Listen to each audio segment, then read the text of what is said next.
صافی صاحب، آپ سے سب سے پہلے ہم جاننا چاہیں گے یہ جو اہم ڈیولپمنٹ ہوئی ہے، مجتبیٰ خامنئی صاحب رہبر اعلیٰ ہیں اب ایران کے، ان کی شخصیت سے متعلق ہمیں بتائیے گا سر۔ بہت زیادہ ان کے بارے میں پہلے بھی سنا نہیں گیا، نہ ان کی بہت زیادہ تصاویر منظر عام پر ہیں، نہ ویسے یہ آتے ہیں، لیکن وکی لیکس میں ہم نے 2000 کی ان کا ذکر ضرور سنا تھا۔ کیا ان کے بارے میں عمومی تاثر ہے؟ کیا یہ ایک اور زیادہ سخت مزاج کے، یا ان کے جو خیالات ہیں وہ بہت سخت گیر ہیں، یا پھر تھوڑے نرم خیالات کے مالک ہیں؟ اور اب ان کا ڈرائیونگ سیٹ میں آنا کس طرح سے اثر ڈال سکتا ہے سارے کے سارے کانفلکٹ کے اوپر؟ دیکھیں، ایک تو بنیادی چیز یہ ہوتی ہے کہ وہاں پہ جو مجلس خبرگان ہے وہ رہبر کی رہنمائی کے لیے اور رہبر کی مشاورت کے لیے موجود ہوتا ہے، تو اس کا بھی اثر پڑتا ہے رہبر کی آراء پہ اور رہبر کے اقدامات پہ۔ جہاں تک مجتبیٰ خامنئی صاحب کا تعلق ہے تو ظاہری بات ہے کہ وہ خامنئی صاحب کے بیٹے ہیں اور ان کے ساتھ ہی رہے ہیں اور ان ہی کے زیر اثر رہے ہیں، تو میرے خیال میں ان کا دور جو ہوگا وہ خامنئی صاحب کے دور کا تسلسل ہوگا، ہمیں کوئی زیادہ تبدیلی نظر نہیں آئے گی۔ اچھا سر، ان سے متعلق عمومی تاثر کیا ہے؟ کیونکہ اس کے اوپر بھی دو رائے پائی جاتی ہے۔ کچھ لوگ کہتے ہیں کہ یہ شاید ماضی کے مقابلے میں تھوڑے نرم خیالات کے مالک ہیں، کچھ لوگ اس کے برعکس سوچتے ہیں۔ آپ کی کیا انٹرپریٹیشن اور تجزیہ ہے؟ میری معلومات کے مطابق جو ان کے والد مرحوم کے خیالات تھے اور جو ان کے نظریات تھے اور جو ان کا اپروچ تھا وہی انہی کا بھی ہے، اور اس سے پہلے وہ کوئی فعال کردار انہوں نے ادا نہیں کیا ہے، لیکن جو خیالات ان کے سامنے آئے ہیں تو وہ کم و بیش وہی ہے جو ان کے والد صاحب کے تھے۔ اور یہ جو اس وقت ڈیولپمنٹ سے صورتحال اختیار کر گیا ہے سارا کانفلکٹ، اس کو آپ کس طرح سے دیکھ رہے ہیں؟ کیا مزید یہاں سے چیزیں ایسکلیٹ کریں گی؟ اور پہلے امکان ظاہر کیا جا رہا تھا، خاص کر یہ جو ہفتے کو ڈیولپمنٹ ہوئی جہاں پر سعودیہ اور دیگر جو ممالک ہیں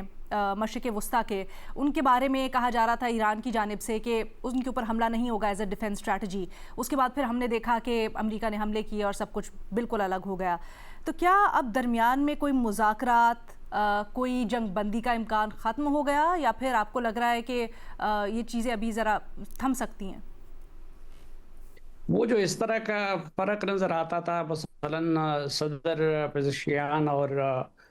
پاسداران انقلاب کا اس حوالے سے موقف مختلف نظر آ گیا، تو اس کی وجہ بھی یہ تھی کہ رہبر درمیان میں موجود نہیں تھے، اور اگر رہبر ہوں گے تو پھر اس طرح کے متضاد خیالات یا متضاد اقدامات سامنے نہیں آئیں گے۔ لیکن جو اس وقت ہم دیکھ رہے ہیں تو امریکہ اور اسرائیل کا ایک تو جو کل انہوں نے جو ٹارگٹس کیے جس طرح تیل کے ذخیروں پہ اور پانی کے ذخیروں پہ، تو اس سے تو لگتا ہے کہ اب ان کی فرسٹریشن بھی وہ بڑھتی جا رہی ہے۔ لیکن دوسری جو خطرناک چیز ہے وہ یہ کہ عرب ممالک کی فرسٹریشن بھی بڑھتی جا رہی ہے روز بروز، کیونکہ پہلے تو ایرانی صدر کے بیان سے کچھ امید پیدا ہوئی تھی کہ عرب ممالک کے ساتھ تنازع ختم ہو جائے گا، لیکن اسرائیل کی سب سے بڑی خواہش یہی ہے کہ، اور دونوں فریقوں کو یہ حقیقت مد نظر رکھنی چاہیے، ایران کو بھی اور عرب ممالک کو بھی، کہ یہ سب سے بڑی اسرائیل کی خواہش ہے کہ یہ لوگ آپس میں لڑ پڑے، اور اس لڑائی کا وہ متمنی ہے، اور اس کے لیے اس نے سازشیں بھی کی ہیں۔ مثلا اس سے پہلے جو ارامکو پہ حملہ ہوا تھا تو اب ایران کہتا ہے کہ وہ ہم نے نہیں کیا تھا، تو اس کا پھر مطلب یہ ہے کہ وہ اسرائیل نے لڑوانے کے لیے سازش کی ہوگی۔ اس دوران سعودی عرب کے اندر ایک ایک اسرائیلی جاسوس بھی گرفتار ہوا ہے جو کہ وہاں پہ تخریبی کارروائیاں کرنا چاہتا تھا، تو یہ ایک خطرہ ہے کہ عرب ممالک اگر ریٹیلیٹ کرے تو اس کی وجہ سے یہ عالم اسلام کی بھی بدقسمتی ہوگی اور اس کی وجہ سے جنگ بھی مزید شدت اختیار کر سکتی ہے۔ جیسے ابھی یہ اندازہ بھی لگایا جا رہا ہے مغربی میڈیا کی رپورٹس کے مطابق یہ دعویٰ کیا گیا ہے کہ جو آذربائیجان کے اوپر یا ترکی کے اوپر حملے ہوئے وہ بھی ایران کی طرف سے نہیں. سر یہ ضرور کہیے گا بہت سے نام تھے یا 3-4 نام تھے جن کے اوپر غور کیا جا رہا تھا. آپ نے بھی کچھ نام ہمیں پچھلے ہفتے بتائے. مجتبیٰ خامنئی کا انتخاب کرنا کیا پیغام ہے، اور خاص طور پہ تب جب ٹرمپ نے اعلان بھی کیا تھا کہ ناقابل قبول ہوں گے ان کے نام؟ دیکھیے ظاہری بات ہے، یہ تو پہلے دن سے ہم کہہ رہے ہیں کہ جو حماقت کی ہے امریکیوں اور اسرائیلیوں نے خامنئی صاحب کو شہید کر کے، تو اس کی وجہ سے ان کے ساتھ ہمدردیاں بڑھ گئی تھی، اور وہ ہمدردیاں بیرون ملک بھی بڑھ گئی تھی، تو ایران کے اندر تو بہت زیادہ بڑھ گئی تھی. تو سب سے بڑی وجہ جس نے ان کو بالکل غیر متنازع بنا دیا وہ تو خامنئی صاحب کا صاحبزادہ ہونا ہے، کہ اس کی وجہ سے ان کے بارے میں اگر کسی کی نظر میں ایفس اینڈ بٹس تھے بھی تو وہ ختم ہو گئے ہیں. تو جو سب سے وہ خود عالم دین بھی ہے اور خود اس کرائٹیریا پہ پورے بھی اترتے ہیں. لیکن جو اور کینڈیڈیٹس بھی تھے، میرے خیال میں جو خامنئی صاحب کی شہادت تھی اس نے ان کو بالکل غیر متنازع بنا دیا، اور سب میں وہ سر فہرست رہ گئے.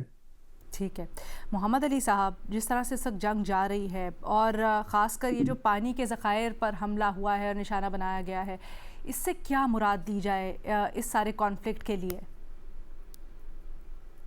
بہت شکریہ. میں کوئی کامنٹ کرنا چاہ رہا تھا. یہ نئے رہبر کا جو انتخاب ہوا ہے ایران میں، میں سمجھتا ہوں کہ 4-5 معاملات میں نا ان کی رائے اور ان کا موقف جو ہے مغرب کی جانب شاید اپنے والد سے زیادہ سخت ہوگا، اور اس کی 2 بنیادی وجوہات ہیں. ایک تو ان کا اپنا بیک گراؤنڈ بھی ہے، اور جس طرح ابھی صافی صاحب نے کہا کہ اب چونکہ ان کی اہلیہ اور ان کے والد صاحب اور ان کے خاندان کی قربانیاں بھی اس میں شامل ہیں. اور تیسرا کہ وہ اب آپ یہ دیکھیے کہ پچھلی دفعہ یہ تیسرے رہبر ہیں انقلاب اسلامی کے بعد ایران کی تاریخ میں. تو جو دوسرے رہبر تھے جو ان کے والد صاحب تھے، وہ ایک ایران عراق جنگ کے بعد آئے تھے اور خمینی صاحب کے انتقال کے بعد آئے تھے، جبکہ ان کا جو انتخاب ہوا ہے وہ عین حالت جنگ کے دوران ہوا ہے. تو جن محرکات کو سامنے پیش نظر رکھتے ہوئے ان کا چناؤ کیا گیا ہے، وہ میں صافی صاحب سے اگری کرتا ہوں کہ وہ پالیسیز کا تسلسل تو ہوگا، لیکن میں سمجھتا ہوں کہ ان کا جو رویہ ہے یا جو لچک کی امید مغرب سے کی جا رہی ہے ایران کی جانب سے، اس کے امکانات مزید کم ہو گئے ہیں. اور اس کی وجہ یہ کن حالات میں یہ اب ان کو یہ ذمہ داری دی گئی ہے اس کو بھی سمجھنا ضروری ہے. کیونکہ دیکھیں، جو رہبر ہوتا ہے ایران کا، وہ نہ صرف ایک نظریاتی قائد ہوتا ہے بلکہ ان کی افواج کا کمانڈر ان چیف بھی ہوتا ہے. پاسدارانہ انقلاب جو ہے وہ ڈائریکٹلی اس کو رپورٹ کرتی ہیں. اور سب سے امپورٹنٹ بات جو ہے میں as Samoon who has dealt with this subject آپ سے شیئر کرنا چاہوں گا، وہ یہ ہے کہ ان کے والد کا یہ فتویٰ تھا کہ ایران کو نیوکلیئر ہتھیار نہیں بنانے چاہیے. اب چونکہ ایک نئے رہبر ہیں اور جو حالات ہیں وہ بالکل مختلف ہیں، ان کے ملک نے بہت تباہی بھی دیکھ لی ہے اور ان کو دیوار سے بھی لگا دیا گیا ہے. تو میں اس کا امکان خارج از امکان نہیں قرار دیتا کہ وہ اس کے بارے میں سوچ یا پالیسی پہ نظر ثانی بھی کر سکتے ہیں ایز اے لاسٹ ریزورٹ. اور آتے ہوئے کہ جناب جنگ کدھر جا رہی ہے، جناب جنگ جو ہے وہ بیک وقت 4-5 ڈومینز میں چل رہی ہے. اور میں جو نئے رہبر ہیں ان کی جو لائکلی حکمت عملی یا فیصلے ہو سکتے ہیں اسی کے حوالے سے کوئی کامنٹ کر دیتا ہوں. دیکھیں، ان کا سب سے بڑا جو چیلنج ہوگا وہ اس وقت پاسداران انقلاب کے ہائی کمان جو باقی رہ گئی ہے، اور جو گارڈین کاؤنسل ہے اور جو پولیٹیکل لیڈرشپ ہے، ان سب کا اعتماد حاصل کرنا، ان سب سے کنسلٹ کرنا، اور ابھی انہوں نے سروائیو کیسے کرنا ہے. معاشی طور پہ میں ابھی 1 گھنٹے پہلے کی جو اے پی کی رپورٹ ہے وہ یہ ہے کہ آج صبح جب انٹرنیشنل مارکیٹس کھلی تو جو کروڈ آئل کی پرائس ہے وہ $120 پر بیرل تک اس نے ہٹ کیا ہے. ریسنٹلی تھوڑا سا پچھلے آدھے گھنٹے میں تھوڑا نیچے آیا ہے، لیکن $120 کا مطلب ہے کہ اگلے ہفتے جو ہے نا آپ 400+ روپے کا پیٹرول خرید رہے ہوں گے. تو وہ ایک تو اس کو میں ریلیٹ کر رہا ہوں جو آپ کا سوال ہے اس سے کہ دیکھیں جب ایران کی بھی آئل کی تنصیبات پر براہ راست اب حملے ہو رہے ہیں اور دوسری جانب جو تمام گلف ریاستیں ہیں ان کی تیل کی تنصیبات پہ بھی حملے ہو رہے ہیں اور گلف آف ہرمز کی بندش کی وجہ سے ترسیل بھی بند ہے، تو میں سمجھتا ہوں کہ اگلے 1-2 ہفتے میں جو تیل کی دنیا کی ترسیل اور قیمت ہے اس پہ بہت زیادہ امپیکٹ آئے گا، اور یہ وہ سب سے بڑا پریشر میں سمجھتا ہوں ایران کی حکمت عملی کا بھی ہے کہ عالمی توانائی کی ترسیل پہ اتنا زیادہ پریشر ڈالا جائے کہ اس کی جو قیمت ہے وہ اسرائیل اور امریکہ کے لیے نہ صرف وہ آئسولیٹ بھی ہو جائیں بلکہ پوری دنیا کا دباؤ ان کے اوپر پڑے۔ اور چوتھا اسپیکٹ اس کا روس کی جانب بھی دیکھ رہے ہیں کہ روس کو تو سب سے زیادہ فائدہ ہو رہا ہے اس جنگ کا، آپ جانتی ہیں، کیونکہ ان کی ایکسپورٹس بھی بڑھ گئی ہیں، قیمت بھی بڑھ گئی ہے، اور جو تمام سینکشنز کی کوشش تھی امریکہ کی وہ ساری ناکام ہو گئی ہیں، تو روس کو سب سے زیادہ فائدہ ہو رہا ہے اس کا۔ اور ایک تھوڑا سا منفرد پہلو انٹیلیجنس کے حوالے سے میں شیئر کر دوں جو کم لوگ جانتے ہیں، جو کروز میزائلز کا استعمال اب ریسنٹلی کر رہے ہیں اس راؤنڈ میں ایران والے، کیونکہ پہلے راؤنڈ میں وہ liquid fuelled ballistic missiles use کر رہے تھے جو لو ٹیک تھے، اور جو میزل ڈیفنس اور ایئر ڈیفنس سسٹم تھا عرب ممالک کا اور اسرائیل اور امریکہ کا، اس کو ویسٹ کرنے اور ضائع کرنے کے لیے 4-5 دن انہوں نے استعمال کیے، اور اب وہ کروز میزائلز یوز کر رہے ہیں جو کہ ڈیفیکلٹ ٹو ڈیٹیکٹ ہیں، ڈیفیکلٹ ٹو انٹرسپٹ ہیں، اور ان کو جو گائیڈنس مل رہی ہے وہ جو روس کے مواصلاتی سیارے ہیں اور ان کا جو نظام ہے جس کو گلونیس کہا جاتا ہے اس کے ذریعے سے دی جا رہی ہے، تو اور چائنا کے بھی ایسے شپس اس وقت موجود ہیں بحر عرب میں جو کہ ٹارگٹ انفارمیشن امریکہ اور اسرائیل کی ان کو دے رہے ہیں۔ تو میں سمجھتا ہوں جنگ میں جو شمولیت اور شرکت کا نیچر ہے وہ مختلف ہے، لیکن یہ پھیل بھی رہی ہے، اور بنیادی بات یہ ہے کہ اگر 2-3 ہفتے یہ مزید جاری رہی تو شاید جو عالمی معاشی نظام ہے اور جو توانائی کا سسٹم ہے وہ مین فیکٹر ہوگا جو کہ امریکہ اور اسرائیل کو نظر ثانی پہ مجبور کر سکے۔ دفاعی اعتبار سے ان کی یقینی طور پہ کوشش ہے کہ جناب مکمل یا تو ان کی پالیسی کو تبدیل کر دیا جائے یا ان کی قیادت کو شہید کر دیا جائے۔ اچھا محمد علی صاحب،